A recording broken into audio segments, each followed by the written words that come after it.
The United Kingdom and South Africa are vastly different countries in terms of their respective cultures and societies, yet they have one thing in common: the size of their populations. The United Kingdom is a developed country located in Europe, while South Africa is a developing country at the southern tip of Africa. In 1950, the United Kingdom had a population of around 50 million. Today, this number has grown to about 64 million, and it is expected to grow in the future, adding 10 million more people by the year 2050. In South Africa, the 1950 population was a mere 14 million people. Their population has drastically increased, and today there are almost 54 million people living in the country. Despite immense growth in the past, the country is projected to add only 10 million more people by the year 2050, just like the United Kingdom. How do these extremely different countries have such similar populations today? What created these similar population sizes?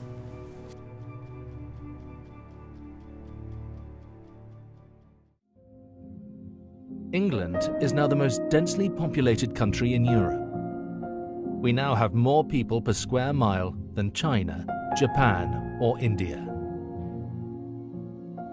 Britain has an official population of nearly 64 million, increasing at an unprecedented rate and putting an unsustainable strain on the fabric of the UK. The evidence is everywhere.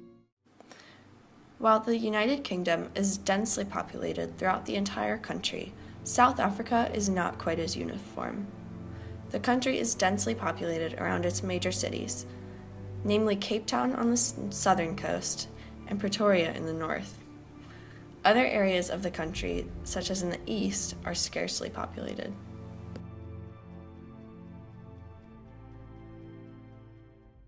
In the last year in the UK, the number of people born was 807,776, but the number of people who died was 553,232, leaving us with a difference of 254,544 people. Because although the birth rate is slowly creeping down, the death rate is going down much faster. Every day, the size of South Africa's population changes as a result of three factors. People are born, people die, and people migrate from one place to another. To understand the South Africa of 2030, we must look at how each of these factors is likely to change. In 1960, a South African woman had an average of more than 6 children. Today, she has an average of just over 2. By contrast, South African lifespans are increasing as prevention and management of diseases like HIV/AIDS strengthens.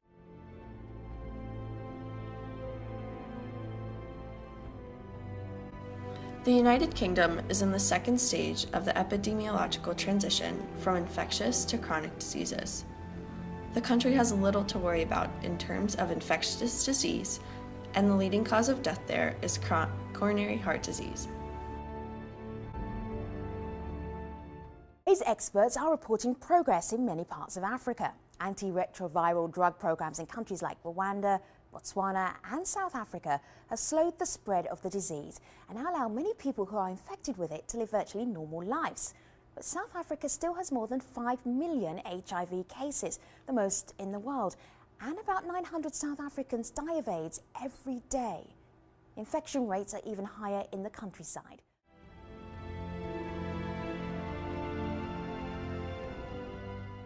Drug-resistant TB is especially prevalent in areas where poor people live in overcrowded conditions, such as here in Khayelitsha, a township near Cape Town, where DR or drug-resistant TB has now reached epidemic levels.